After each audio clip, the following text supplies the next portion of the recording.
திரு செந்தில்வேல், உங்கள்கிட்டே தொடங்குறேன். திமுகவை வீழ்த்துவதற்கு தாவேகாவுக்கு அழைப்பு விடுக்கிறதா பாஜக, எப்படி பார்க்குறீங்க? ஒரு இருமுனை போட்டி அப்படிங்கிறது அவசியம்ங்கிறார் திமுகவை வீழ்த்துறதுக்கு திரு நயினார். இருமுனை போட்டி அப்படின்னு சொன்னால் அவர் நாம் தமிழரையும் சேர்த்து அழைக்கணும். ஏன்னா நாம் தமிழ் அப்படின்னா மும்முனை போட்டியாக மாறிடும். ஏன்னா நாம் தமிழர் வந்து மிக உறுதியாக யாரோடும் கூட்டணி இல்லை அப்படிங்கிற களத்தில் நிற்கிறாங்க. அப்போ அவர் திமுகவிற்கு எதிராக கிட்டத்தட்ட எல்லாரும் ஒரு அணியில் வாங்க அப்படிங்கிற இடத்தை நோக்கி பாஜக நகரிக்கிறதா அப்படிங்கிற கேள்வி எழுகிறது. இதில் பேராபத்தாக நான் என்ன பார்க்குறேன் அப்படின்னா, பாஜக அழைப்பது ஒரு பக்கம் இருக்கட்டும், தாவேகாவிற்கு பாஜக அழைப்பு கொடுக்கக்கூடிய அளவிற்குத்தான் தாவேகாவின் பாஜக எதிர்ப்பு இருக்கிறது.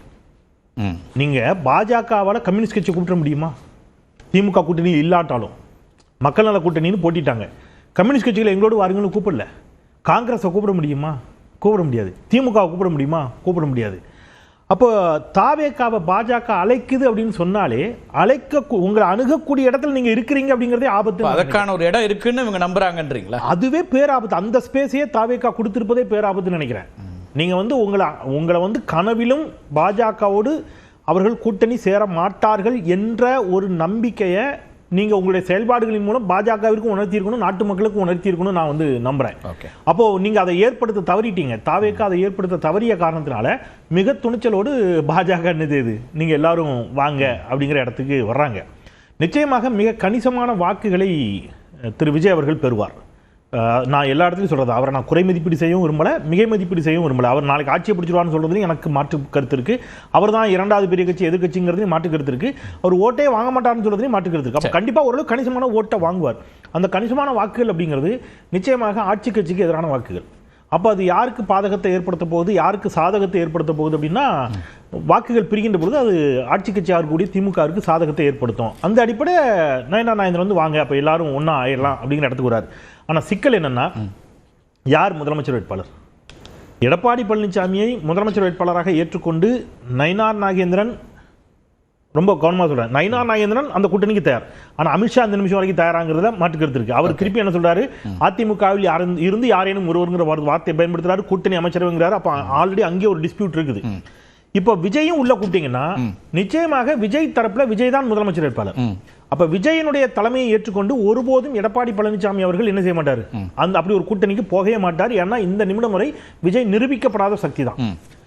அப்போ 75 எம்எல்ஏக்களோடு 10 வருஷம் ஆன்டி இன்கம்பன்சிக்கு பிறகு வலுவான ஒரு எதிர்க்கட்சியாக இருக்கக்கூடிய ஒரு அஇஅதிமுக எப்படி விஜய் தலைமையை ஏற்றுக்கொள்ளும்?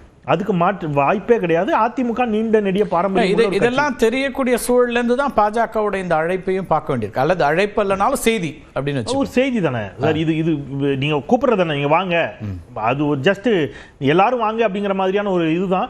நிச்சயமாக தாவேகா எனக்கு தெரிஞ்சு பாஜக இருக்கிற அணியில இணைவதற்கான வாய்ப்பு மிக மிக குறைவுன்னு நான் நம்புறேன். ஏன்னா அவங்க பாஜக கொள்கைகளை மிக தீவிரமாக எதிர்க்கிறார்கள் அப்படிங்கிற அர்த்தத்துல எல்லாம் இல்லை. பாஜகவோடு கூட்டணி சேர்வது தங்களுடைய அரசியல் எதிர்காலத்திற்கு தமிழ்நாட்டில் அது ஒரு சிக்கலை ஏற்படுத்தக்கூடும் அப்படின்னு நினைக்கலாம். ஒன்று. இன்னொன்று, மைனாரிட்டிஸ் வாக்குகளை வந்து ஓரளவு நம்ம வந்து பெற முடியாமல் போயிடும் அப்படிங்கிற கவலை இருக்கலாம். இந்த ரெண்டு காரணத்தினாலும் நிச்சயமாக விஜய் அவர்கள் அந்த பக்கம் போறதுக்கான வாய்ப்பு மிக மிக குறைவு. ஒரு சரி, பாஜக இல்லாம அதிமுக தாவேகா கூட்டணி அப்படி ஒன்று உருவாகுமா? பாஜக வந்து கடைசி நேரத்தில் வெளியேறி அல்லது எடப்பாடி பழனிசாமி அவர்களே பாஜக வேண்டாம், அதுக்கு பதில் தாவேகா வைத்துக் கொள்ளலாம் அப்படிங்கிற மாதிரியான ஒரு சூழலுக்கு நகர்வார் அப்படின்னா அதற்கான வாய்ப்புகளும் மிக மிக மிக மிக குறைவு. சோ இன்னைக்கு நாம பேசுற இந்த நிமிடத்தின் அடிப்படையில் நான் மிக உறுதியாக சொல்றேன், தமிழ்நாட்டில் 5 முனை போட்டி இருக்கும் சார்.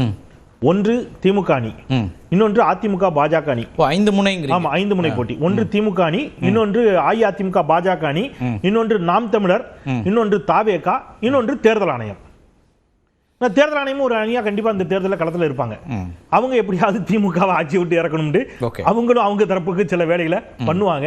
சோ இந்த 4 அணிகளையும் எதிர்கொள்ள வேண்டிய ஒரு சவால் வந்து திமுகவிற்கு இருக்கிறது. அதுதான் இன்னைக்கு தேதிக்கு உங்களுக்கு ஒரு பெரிய சேலஞ்ச். இதுல வந்து திரு எடப்பாடி பழனிசாமி அவருடைய செய்தியாளர் சந்திப்பையும் பார்த்திருப்பீங்க. அவர் என்ன நிலைப்பாட்டை எடுக்கிறார் நினைக்கிறீங்க? பாஜக ஆனா அவர் நேரடியா விஜய்க்கு அழைப்பு என்பதாக அவர் சொல்லல. ஆனா திமுகவை வீழ்த்த விரும்பக்கூடியவர்கள் அத்தனை பேரும் அதிமுக கூட்டணிக்கு வரலாம் அப்படிங்கிறாரு. அவர் சொல்லக்கூடிய செய்தியை யாருக்கானதா சார்? அவர் முழுக்க விஜய்க்கு தான் சார் தூது விட்டுக்கிட்டே இருக்கிறாரு. புறாவிடு தூது மாதிரி எல்லா தூதும் நேரடியாவே சொல்லிட்டார் சார். எப்போ அந்த கொடி பறக்குதுன்னு சொன்னார் பாருங்க, அப்பவே அவர் வந்து ஃபர்ஸ்ட் கரூர் சம்பவத்திலே ஆரம்பிச்சிட்டார். கரூர் சம்பவத்தின் பொழுது அவர் வந்து விஜய்க்கு கொடுத்த ஆதரவுல தொடங்கி அந்த நிலைப்பாட்டை எடுத்ததுல தொடங்கி அதன் பிறகு தாவேகா கொடி அவங்க கூட்டத்தில் வந்து பறக்க விடப்பட்ட போது அது வந்து பாருங்க கொடி பறக்குது, கூட்டணி கன்ஃபார்ம் அப்படின்னு சொன்னது, நீங்க வந்துருங்க அப்படிங்கிற மாதிரியான அது எல்லாமே வந்து வெளிப்படையான ஒரு டோன் தான். நீங்க இந்த நிமிடம் வரை ஜெயலலிதா அம்மாவுடைய படத்தை திரு செங்கோட்டையன் அவர்கள் பாக்கெட்ல வச்சிருக்கிறார் சார். நீங்க வந்து அந்த கருப்பு வெள்ளை சிவப்பு வேட்டியை கட்டுவதற்கு அல்லது அந்த இதை பயன்படுத்துவதற்கு இவங்களுக்கே எதிர்ப்பு தெரிவிச்சாங்க. யார்? டிடிவி தினகரனுக்கே நீங்க கடும் எதிர்ப்பு. தனி கட்சி தொடங்கினாரு. ஓபிஎஸ் வந்து தனி கட்சி தொடங்காம பண்ணும்போது நீங்க கடும் எதிர்ப்பு தெரிவிச்சீங்க. நீங்க பயன்படுத்தவே கூடாதுன்னு சொன்னீங்க. ஆனா இன்னைக்கு தாவேகாவுல போய் சேர்ந்த ஒருத்தர் ஜெயலலிதா அம்மா படத்தை பயன்படுத்துறாரு. நீங்க எம்ஜிஆருடைய லெகசியும் ஜெயலலிதா மேடத்துடைய லெகசியும் சட்ட ரீதியா அதுக்கு எந்த தடையும் இல்ல. சட்ட ரீதியா தடை இல்ல சார். பட் உங்க தரத்துல இருந்து என்ன வரணும்? அவர்கள் எங்களுடைய தலைவர்கள்.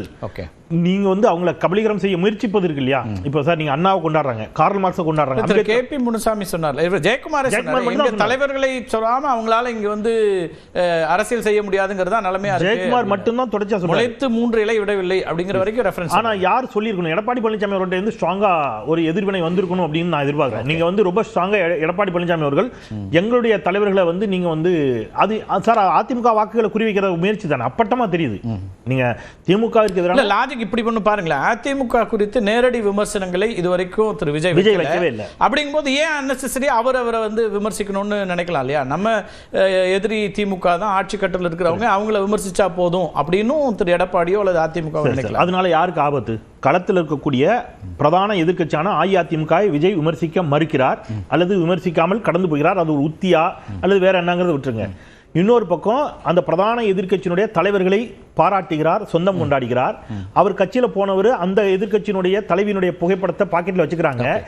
இப்படி இருக்கும்போது அவர் வந்து ரொம்ப தெளிவா அதிமுக வாக்குகளை குறி வச்சுதானே இதை நகர்த்துறாரு.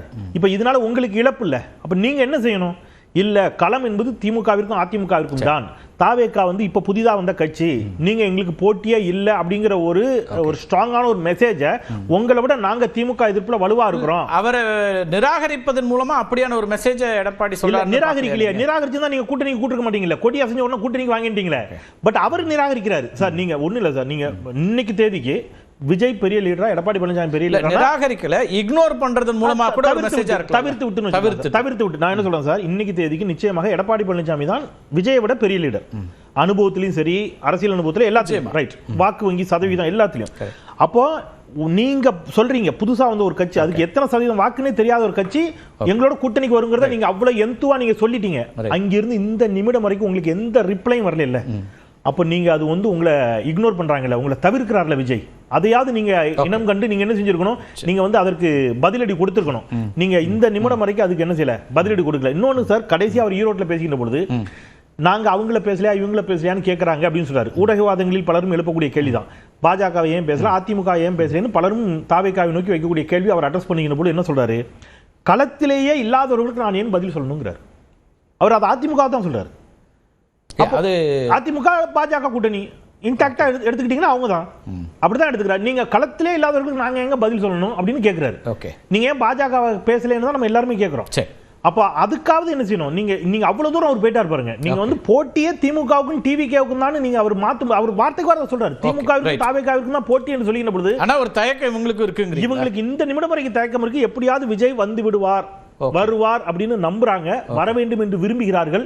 அந்த தயக்கத்தினால் அவர்கள் விமர்சிக்காமல் இருக்கிறார்கள். காலப்போக்கில் பக்கத்துல போய் இவங்க விமர்சிக்க தொடங்கினாலும் அந்த விமர்சனம் நம்பகத்தன்மையற்றதாக இருக்கும். முதல் கட்ட கருத்து